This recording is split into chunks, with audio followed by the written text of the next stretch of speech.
High, good morning, welcome back to my channel. কেমন আছো তোমরা সবাই? লক্ষ্মী পুজোর সেকেন্ড পার্ট নিয়ে আজকে আমি হাজির হয়ে গেছি। আজকের ভিডিওটা বেশ বড় হতে চলেছে, বাট পুরোটা দেখলে আশা করি তোমাদের ভীষণ ভালো লাগবে। আমি ছোট ছোট মুহূর্ত এইভাবে তোমাদের সাথে শেয়ার করেছি। সকালে উঠেই তো তোড়জোড় শুরু হয়ে গেছে রান্নাবান্নার, আর এদিকে মা সমস্ত কিছু দেখো জোগাড় করে নিয়েছে। আর আমাদের নিয়ম আছে এইভাবে নৌকো দেওয়া, আর মাথার উপরে এভাবে আগ গাছ থাকবে। আমাদের পুজোতে চাল কুমড়ো আর আগ বলি হয়। তোমাদের কার কার বাড়িতে এরকম নিয়ম আছে আমাকে কিন্তু কমেন্টে অবশ্যই জানিও। তেলে ভাজা সমস্ত আইটেম এখানে দেখো রেডি করে নিয়েছি। তারপরে সব শেষে বসিয়েছি লাবড়া, কারণ লাবড়াটা হতে সব থেকে বেশি সময় লাগে। লাবড়াতে আমি প্রথমবার বড়ি ব্যবহার করেছি। তোমরা আগে কারা কারা লাবড়ার মধ্যে বড়ি খেয়েছো আমাকে কিন্তু অবশ্যই কমেন্ট করে জানিও। আর তোমরা আগের ভিডিওতে বলেছো আমাকে খুব ভালো লাগছিল দেখতে, তাই জন্য অনেক অনেক থ্যাংক ইউ। তোমরা আমার ভিডিও সুদূর পুরুলিয়া থেকেও দেখছো, তার জন্য অনেক অনেক ধন্যবাদ তোমাদের সবাইকে। এই যে দেখো, কালকে তো সারা রাত ধরে আলপনা দিয়েছি, এই যে পুরো আলপনাটা, আর প্রত্যেক ঘরের সামনে দেখো আমি এইভাবে আলপনা দিয়েছি। কেমন হয়েছে সেটাও তোমরা জানিয়েছো, তার জন্য অনেক অনেক থ্যাংক ইউ। তোমাদের যে কতবার আমি থ্যাংক ইউ বলবো আমি সত্যিই জানি না। লক্ষ্মী পুজো নিয়ে বিশেষ কিছু স্মৃতি, মানে ছোটবেলার কিছু স্মৃতি, সেইগুলোই ভাবছি তোমাদের সাথে আজকে শেয়ার করব।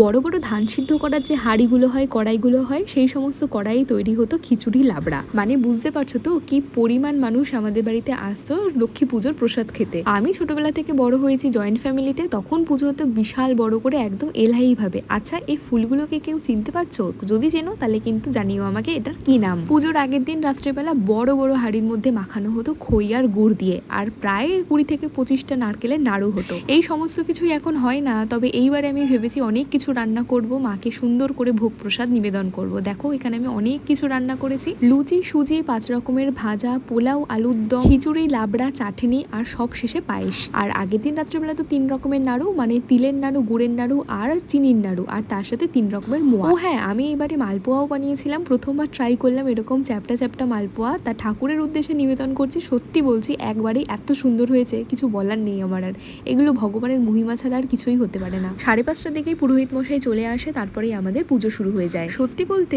এখন আমি ভয়েস ওভার দিয়ে চিন্তা করছি, সারাদিন না খেয়ে এত রকমের রান্না করা, এত পুজোর কাজ করেছি, কই একটুও তো আমার কষ্ট হয়নি, বরং ভালোই লাগছিল। নিজের হাতে মাকে আরতি করার একটা আলাদাই অনুভূতি, এই অনুভূতি প্রকাশ করে বলা যায় না। পুজো সেরেই আমরা দিয়ে দিলাম অঞ্জলি, কারণ এরপরে আমাদের হবে হোমযজ্ঞ। এমনিতে বৃষ্টি পড়লেও গরম কিন্তু কিছুই কমেনি, আর তার মধ্যে এরকম যজ্ঞ হচ্ছে তার সামনে বসে আছি। অস্বাভাবিক গরম লাগছিল, কিন্তু তাও বসে সম্পূর্ণ যজ্ঞটা শেষ করেছি। দেখেছো তো আমি কি পরিমাণ ঘেমে গেছি। তা যাই হোক, অনেক কষ্ট করে থেকেও আমি সম্পূর্ণ যজ্ঞটা কমপ্লিট করে তারপরে উঠে। দেখো এখানে তো যজ্ঞ শেষ হয়ে গেল, সব শেষে চরণামৃত খেয়ে আজকের উপোস ভাঙলাম। এরপরেই সন্ধ্যাবেলায় মা এখানে বসে গেছে পাঁচালি পড়তে, আর এই দেখো আমাদের লক্ষ্মী ঠাকুর কি সুন্দর লাগছে আজকে দেখতে। আচ্ছা, তোমরা বলতে পারবে কোজাগরি কথার অর্থ কি? যারা যারা সঠিক বলবে তাদের নাম আমি পরের ভিডিওতে শাউট আউটে দেবো। আজ তাহলে আসি, টাটা।